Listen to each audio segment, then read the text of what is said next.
paano nangyari na idiniklara na ito ng Diyos pagkatapos si Maria, nung mamatay, dinala sa langit kasama katawan.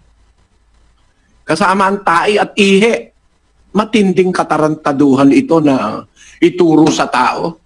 Kaya ang tao, kapatid, hindi pa kakadiretso sa langit na body and soul. Aalisin muna yung katawan mo, papalitan ng panibagong katawang ukol sa langit. Find the truth.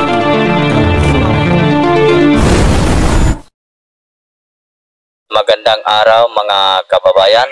Tuloy po tayo sa ating programang Find the Truth. Pagsaliksik ng mga katotohanan mga kababayan. Ngayon ay alamin natin kung si Maria ba ay nanatiling ina hanggang sa langit. Dahil merong nagsasabi mga kababayan na si Maria raw ay nanatiling ina hanggang sa langit. Ito panoorin natin mga kababayan. Kung ina ng Diyos si Maria, ibig sabihin na una pa siya sa Diyos? Isa ito sa mga atake sa ating mga Katoliko na mga Protestante na di naniniwala sa pagiging ina ng Diyos ng ating mahal na Birheng Maria. Una sa lahat, hindi makatwira na isipin nating mga Katoliko na nauna pa ang mahal na Birheng Maria sa Diyos o sa Santissima Trinidad. Hindi siya kailanman nauna sa Diyos. Gayunpaman, ang aral ng Iglesia Katolika, siya ay anak ng Diyos Ama, ina ng Diyos Anak, at kabiyak ng Espiritu Santo. Ang pagiging ina ng Diyos ni Maria ay hindi nangangahulugang siya ang lumikha ng Diyos Anak, which is ang Panginoong Yesus. Ang Diyos Anak ay umiiral na sa walang hanggan bago pa na ipaglihi at naipanganak ang mahal na Birhen. Naging ina ng Diyos si Maria sa panahong sakop ng space and time at mananatili siyang ina ng Diyos magpakailanman sa langit na hindi nasakop ng space and time. Kung hindi matanggap ng ibang protestante na si Maria ay ina ng Diyos, ito ay dahil hindi nila nauunawaan ang Santissima Trinidad at iyon ang kanilang problema. Ngunit para sa ating mga Katoliko, sapat ang turo ng magisterium sa atin patungkol sa kahalagahan ng Santissima Trinidad at sa ina ng Diyos, ang mahal na Birhen Maria. Ingatan nawa tayong parati ng Panginoon. Yan po mga kababayan. So, hindi naman natin masyadong maunawaan dahil hindi naman ipinapaliwanag kung papaano nanatiling ina si Maria hanggang sa langit. No? Baka siguro dahil sa kanilang paniniwala na si Maria ay umakyat sa langit, body and soul. Sabi nga ni Brother Eli Soriano, ito'y inventong turo ng Papa sa Roma. Ito, panoorin natin. Si Maria raw, di umano, dinala sa langit nung mamatay, body and soul, pati katawan. Yan ay imbento ng Papa sa Roma. Ito po ang nakalagay sa Modern Catholic Dictionary sa page 45 ni John A. Hardon at may nihil obstat po ito. Ibig sabihin, ito ay autorisadong librong Katoliko. May nihil obstat ni William Smith at may imprimatur ni Joseph T. O'Keefe. Basahin natin kapatid na Daniel ang turo ng Iglesia Katolika tungkol dito. Assumption, the doctrine of Mary's entrance into heaven, body and soul. As defined by Pope Pius XII in 1950, the dogma declares that Mary, the Immaculate Perpetually Virgin Mother of God, after the completion of her earthly life, was assumed body and soul into the glory of heaven. While there is no direct evidence of the assumption in the Bible, implicitly the Church argues from Mary's fullness of grace, Luke 1:28. Since she was full of grace, she remained preserved from the consequence of sin, namely corruption of the body after death and postponement of bodily happiness in heaven until the last day. The Church does not... Inaamin yan, wala raw yan batayan sa Biblia. Pero inimbento nila, ina-assume nila na si Maria dahil libre raw sa kasalanan, yung salitang full of grace, ibig sabihin daw nun, she remained preserved from the consequence of sin, namely corruption of the body after death and postponement of bodily happiness in heaven until the last day. Ito po, mali ito sa Biblia, na ang tao na may grace, ligtas na wala nang pagkakataong magkasala. Kaya kung walang kasalanan, pumasok na raw si Maria sa langit nung mamatay, at ang masama rito, yung sinabi nila, pumasok body and soul. Ibig sabihin, pati yung katawan ni Maria na laman dinala sa langit. Yan po mga kababayan ang sabi ni Brother Eli Soriano. Bakit nasabi niyang imbintong turo ng Papa sa Roma? Dahil wala sa Biblia. At sila mismo ang nagsabi na wala sa Biblia mga kababayan. Dahil ang nasa Biblia, ito panoorin nyo. Paano nangyari na idiniklara na ito ng Diyos pagkatapos si Maria nung mamatay dinala sa langit kasama katawan? Kasama ang tahi at ihi. Matinding katarantaduhan ito na ituro sa tao.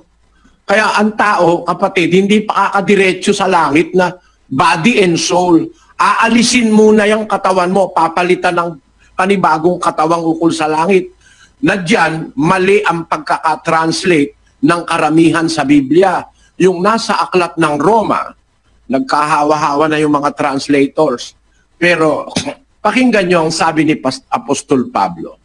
Sa 8:23 ng Roma, sa Tagalog, yung original na 1905, at saka sa Bibliang Katoliko, ganun din. Basahin natin ang 8:23. At hindi lamang gayon, kundi pati naman tayo na mayroong mga pangunahing bunga ng Espiritu, sa makatwid bagay tayo na may nangagsisihibik din sa ating sarili, sa paghihintay ng pagkukupkop, na dili iba't ang pagtubo sa ating katawan. Ayan, tayo ang wika, naghihintay ng pagkukupkop o adoption, na dili iba't ang pagtubos sa ating katawan. Yung salitang pagtubos, mali ang pagkakatranslate nun. Hindi yung katawan natin ang tutubusin, kundi ang sabi ng Biblia, yung salitang pagtubos sa Greek, sa original na wikang ginamit, ay yung salitang apolutrosis. Apolutrosis means from a compound of two words, 575 and 3083, the act of ransom in full. That is figuratively riddance.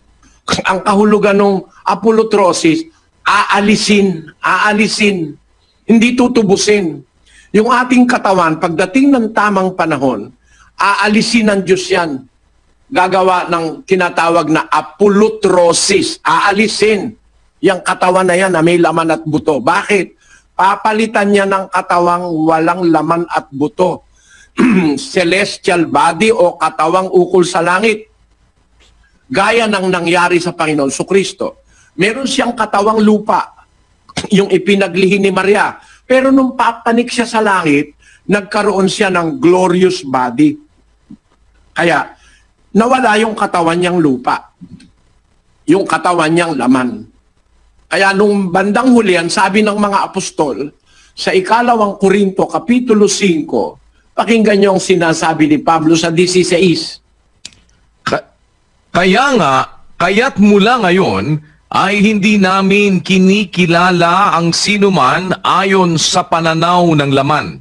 Bagaman, kinikilala namin si Kristo ayon sa pananaw ng laman. Ngunit ngayon, ay hindi na gayon ang aming pagkakilala. Nakilala nila ang Kristo ayon sa laman kasi nagkatawan tao eh. Pero nung makapalik na sa langit, sabi ng mga apostol, hindi na namin siya kinikilalang gayon na ayon sa laman. Kasi alam nila, inalis na yung laman nun eh. Yung ipinaglihin ni Maria, hindi pwedeng dalhin sa langit yun. Ano yun eh? Namamatay yun, nasusugatan yun. Yung lamang katawan na yun na may laman, buto, inalis yun. Bago pumanhik sa langit ang Panginoong Kristo. Ganon din naman ang prosesong gagawin sa magiging dapat sa Diyos. Papalitan niyang katawang laman na yan ng katawang ukol sa langit para makapasok kasalangit. Kasi sabi ng Biblia, ang laman at dugo hindi makapagmamana ng kaharian ng Diyos, o itong may kasiraan magmamana ng walang kasiraan. Kaya sinasabi ko sa inyo ang isang hiwaga, hindi tayong lahat mamamatay o matutulog. Ngunit tayong lahat, yung maliligtas, tayong lahat ay babaguhin sa isang sandali, sa isang kisap mata, sa huling pagtunog ng pakakak, sapagkat tutunog ang pakakak at ang mga patay ay mga bubuhay na mag-uli na walang kasiraan at tayo babaguhin. Ito, binaliwala na lahat ng papang umimbento na si Maria raw dinala sa langit, body and soul. Yan ang kagaguhang aral. Masasabi kong kagaguhan, katarantaduhan yan. Isa yang senyas ng pagkataranta ng mga mangangaral na hindi nakakaunawa sa Biblia. Nataranta na, pinaghalo-halo na ang mga bagay-bagay. Hindi ganyan ang pag-aaral ng katotohanan. Medyo masakit yung akin sinasabi. Alam kong masakit. Pero yun ang totoo, mga kapatid. Ang katawang lupa na nasisira, tumatanda, no? Nagkakasakit, nasusugatan, tinatabla ng baril. Si Juan Bautista nga tinabla ng itak tinaga ang ulo no? Yan, papalitan yan kung maliligtas ka ng katawang ukol sa langit. Kaya hindi totoo yung doktrina ng Katoliko na si Maria dinala sa langit, body and soul. Wala sa Biblia yan. Antikristong aral yan. Hindi yan ang aral ni Kristo. Yan po ang sabi ng Biblia.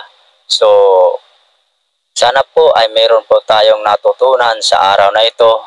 At salamat po sa panunood. Kaawaan nawa kayo ng ating Panginoon.